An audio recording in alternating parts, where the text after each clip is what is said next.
Hello viewers, welcome back my channel. ఈరోజు అయితే మేము మురారి కనకదుర్గమ్మ తల్లి టెంపుల్కి వచ్చాము. ఈ టెంపుల్ అయితే మా ఇంటికి చాలా దగ్గర. రామిపాలెంకి మురారి అనేది చాలా మధ్యలోంచి కాలువగట్టు మీద నుంచి రూట్ అనేది ఉంటుందన్నమాట. అక్కడ నుంచి వెళ్తే చాలా దగ్గర.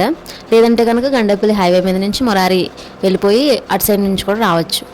ఇంకా ఎర్లీ మార్నింగ్ స్నానం చేసి అయితే మేము టెంపుల్కి బయలుదేరాం. నేను, మా వారు, పిల్లలు, మా బాబాయ్ని కూడా తీసుకువెళ్ళాం. మా బాబాయ్ మా ఆయన వచ్చారని చెప్పి కోడిపుంజు కోసి భోజనం పెడదామని చెప్పి అనుకున్నారు. అందుకని చెప్పి ఇంకా అక్కడ టెంపుల్లో అమ్మవారికి చూపించి అప్పుడు కోద్దామని ఈ టెంపుల్కి తీసుకువెళ్తున్నాం. ఇంకా రైట్ సైడ్లో స్కూల్ వాళ్ళు కనిపిస్తుంది కదా, ఆ స్కూల్ అయితే నేను అక్కడ 7th వరకు చదువుకున్నాను. ఇంకా ఆ స్కూల్లో నాకైతే చాలా మెమరీస్ ఉన్నాయి. ఇంకా అక్కడ నుంచి స్కూల్ బ్యాక్ సైడ్ కాలువగొట్టు, ఆ గొట్టు మీద నుంచి ఇలా మనం వెళ్ళిపోతే ఒక 3-4 కిలోమీటర్లు అక్కడే అమ్మవారి గుడి. యాక్చువల్గా అమ్మవారి పండుగ అనేది డిసెంబర్లో మనకి పౌర్ణమి అయిపోయిన తర్వాత వచ్చే ఆదివారం వస్తుంది. చాలామంది ఇప్పుడు ఆదివారం, మంగళవారం, గురువారం ఇలా వారంలో 3 రోజులు కూడా మొక్కుబడులు చెల్లించుకోవడానికి వస్తున్నారు. అలాగే అమ్మవారిని దర్శించుకోవడానికి వస్తున్నారు. పిల్లలు పుట్టలేని వాళ్ళు కూడా ఇక్కడికి వస్తారు. అలాగే చాలామంది వారి సమస్యలతో ఇక్కడికి వచ్చి అమ్మవారిని దర్శించుకుంటారు. అనుకున్న ప్రతిదీ జరుగుతుందని చాలామంది నమ్ముతారు. మేము కూడా అలాగే మా చిన్నప్పటి నుంచి మాకు తెలిసింది అయితే ఈ అమ్మవారి దగ్గరికి డిసెంబర్లో జరిగే జాతరకి రావడం, అలాగే ఏ పండుగైనా ఈ అమ్మవారికి మేము మొక్కుకోవడం, ఇంకా పండుగలు అప్పుడు మనం నైవేద్యాలు అవి పెట్టుకుంటాం కదా, అలాగే మా ఊరు వాళ్ళు అయితే అందరూ కూడా దుర్గమ్మ తల్లికే, ఈ తల్లికే నైవేద్యాలు అవి పెట్టుకుంటాం. ఇక్కడ చూస్తున్నారు కదా, ఈరోజు సండే కదా, ఇంకా అసలు ఖాళీ ఉండదు. ఎక్కడెక్కడి నుంచో వెహికల్స్ మీద వంట సామాన్లు అలాగే వాళ్ళ బంధువులను తీసుకొని ఇక్కడికి వచ్చేసి ఒక చెట్టుని ఎంచుకొని ఆ చెట్టుకి నైవేద్యం పెట్టుకొని ఆ చెట్టు దగ్గర వండుకొని అమ్మవారి దగ్గరికి వెళ్ళి మొక్కులు అవి తీర్చుకుంటారు. ఇంకా అదంతా కూడా ఇప్పుడైతే డిసెంబర్ నెలలోనే మాత్రమే కాదు, సంవత్సరం ప్రతి ఆదివారం, సంవత్సరం పొడవునా మంగళవారం, గురువారం ఇలా ఇంకెప్పుడు జనాలు ఉంటూనే ఉంటున్నారు. ఎందుకంటే ఇంకా ఈ మొబైల్స్ ఇవన్నీ వచ్చిన తర్వాత కూడా చాలా ఎక్కువ మందికి తెలుస్తుంది కదా ఎక్కడే ఉంటుంది అనేది చెప్పి, అలాగే ఇలాగ మూలన ఉండిపోయిన టెంపుల్స్ కోసం కూడా మనం ఆన్లైన్లో చాలామంది పెడుతున్నారు కాబట్టి కొంచెం అందరికీ తెలుస్తుంది. ఇంక మా పిల్లలు ఫస్ట్ రాగానే బొమ్మల మీద పడిపోయారు. పిల్లలు ఎవరైనా అంతే కదా, బొమ్మలు ఎక్కడ చూసినా ఇంట్లో ఎన్నున్నా సరే మళ్ళీ ఎక్కడైనా కొత్త బొమ్మలు చూసారంటే అవి కావాలి అని అంటారు. మేమైతే ఫస్ట్ అమ్మని దర్శించుకొని వచ్చిన తర్వాత బొమ్మలు కొందామని ఫిక్స్ అయ్యి, ఇంకా వాళ్ళకైతే ఇప్పుడైతే ఏం కొనలేదు, వెళ్ళేటప్పుడు కొన్నాం. ఇంకా ఇక్కడ ఇలాగ చిన్న చిన్న స్టాల్స్ కూడా ఉంటాయి, టాయ్స్ ఇవి. ఇంకా ఆదివారం రోజు అయితే చాలా ఎక్కువ మంది జనాలు వస్తూనే ఉంటారు. అలాగా ఎక్కడెక్కడి నుంచో మొక్కుబడులు, కోళ్ళు, మేకలు అన్నీ కూడా మంచిగా తీసుకొచ్చి ఇక్కడ అమ్మవారికి మొక్కుకొని చక్కగా వాళ్ళ బంధువులు తీసుకొచ్చి ఇక్కడ ఒక పండగలా చేసుకుంటారనమాట.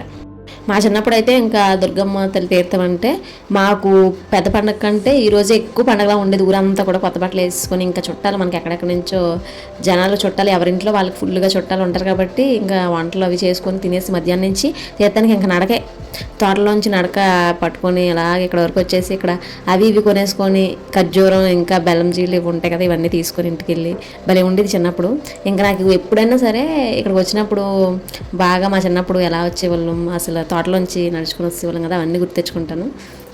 ఇక్కడ అమ్మవారు అయితే వేప చెట్టులోనే ఉంటారు. అంటే వేప చెట్టు కిందే అలా అమ్మవారి విగ్రహం దొరికిందంట. ఇంకా అమ్మవారి గుడి కడదామని అనుకున్నా సరే ఎవరికల్లోకి వచ్చి గుడి అది వద్దు, నాకు వేప చెట్టు ఎలా వేప చెట్టు కిందే ఉంటానని చెప్పి అమ్మవారు చెప్పినట్టు ఇక్కడ అంటూ ఉంటారు. అందుకని చెప్పి ఇంకా అప్పటి నుంచి కూడా అలా వేప చెట్టు కింద ఉంచేసారు. ఇప్పుడైతే ఎవరో షెడ్ అది వేసారు, నీట్గా అరుగులాగా అది కట్టారు, కానీ గుడి అయితే ఉండదు వేప చెట్టు కింద అమ్మవారు.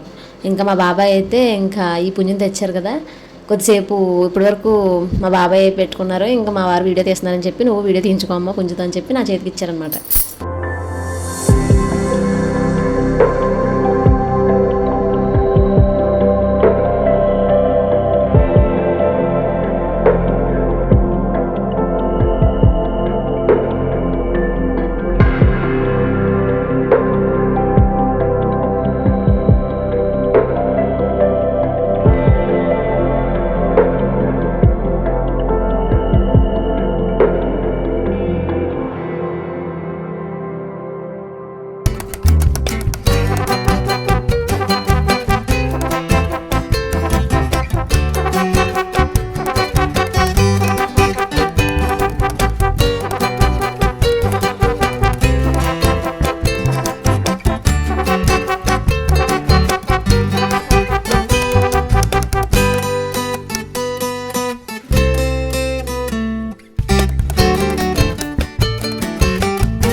ఇంక ఈ రోజు అయితే చాలా లైన్ ఉంది. మేము వచ్చినప్పటికి నేనైతే ఎప్పుడు ఇంతసేపు లైన్లో నుంచోలేదు. మా చిన్నప్పుడు కూడా ఎప్పుడు కూడా ఇలా రాగానే అలాగే లోపలికి వెళ్ళిపోయాం దండం పెట్టేసుకొని వచ్చేసేవాళ్ళం. కానీ ఈరోజు చూడండి ఎంత లైన్ ఉందో, మా ముందు మా వెనక చాలా మంది జనాలు.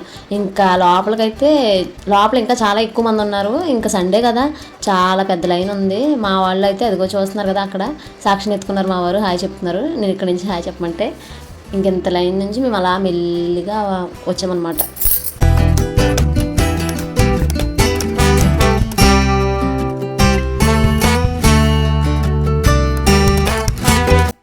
ఇంకా అమ్మవారి దగ్గర అయితే లోపల చూస్తున్నారు కదా, జనాల్ని స్పీడ్గా పంపించేస్తున్నారు బయటికి. వేప చెట్టు కింద అమ్మవారు చూస్తున్నారు కదా, చిన్న విగ్రహం చుట్టూ ఇంకా పువ్వులు అవి ఈరోజు సండే కాబట్టి ఎక్కువ అలంకరణలో ఉన్నారు. పైన ఉయ్యాలు కట్టారు చూసారా, అవే పిల్లలు పుట్టలేని వాళ్ళు వచ్చి మొక్కుకొని కడతారు. తర్వాత పిల్లలు పుట్టక కూడా మొక్కలు తీర్చుకోవడానికి వచ్చి ఉయ్యాలు కడతారు. ఇక్కడ పిల్లలు మొత్తానికి సాధించారుగా, మొత్తం బొమ్మలన్నీ కొనిపించేసుకున్నారు. ఇంకా కొనేసిన తర్వాత మేము ఇంటికైతే బయలుదేరిపోయాం. ఈసారి అయితే మొరారి హైవే మీద నుంచి వెళ్దామని ఇటువైపు నుంచి వెళ్తున్నాం. ఇటు సైడ్ కూడా చాలా మంది ఇంకా అలా వస్తూనే ఉన్నారు. మాకు దారి కడవ వరకు కూడా ఎన్ని వెహికల్స్ ఎదురొచ్చినాయి అంటే, చాలా కార్లు, ఆటోలు, ట్రాక్టర్లు, లారీలు, ఇంకా బైక్స్, చాలామంది ఈరోజు వచ్చారు. సండే కాబట్టి ఎక్కడెక్కడి నుంచో దూర ప్రాంతాల నుంచి కూడా వచ్చారు. ట్రావెలింగ్ బస్సులు కూడా ఇక్కడ ఉన్నాయి. ఇంకా సండే అయితే ఎలా ఉంటుంది మరి దుర్గమ్మ దగ్గర. మీరు ఎప్పుడైనా వచ్చారో, ఒకవేళ రాకపోతే కనుక మనకి రాజమండ్రి వచ్చిన తర్వాత రాజనగరం వచ్చేసిన తర్వాత అక్కడ నుంచి మొరారి ఎంత దూరం ఉండదు. మొరారి దుర్గమ్మ గుడి అని చెప్పి ఇలాగ లోపలికి ఒక బోర్డు ఉంటుంది. ఆ బోర్డుని పట్టుకొని మీరు వచ్చేస్తే కనుక లోపలికి ఒక 3 కిలోమీటర్స్ అమ్మవారి టెంపుల్ వస్తుంది. ఇక్కడైతే ఏదనుకున్నా సరే నెరవేరుతుందని చాలామంది నమ్ముతారు. మీకు నమ్మకం ఉంటే ఒకసారి రండి, అమ్మవారిని దర్శించుకోండి. అలాగే మా చిన్నప్పటి నుంచి కూడా మేము కొలిచే దైవం అయితే అమ్మవారు చాలా మహిమగల అమ్మవారు. ఏదనుకున్నా సరే జరుగుతుంది.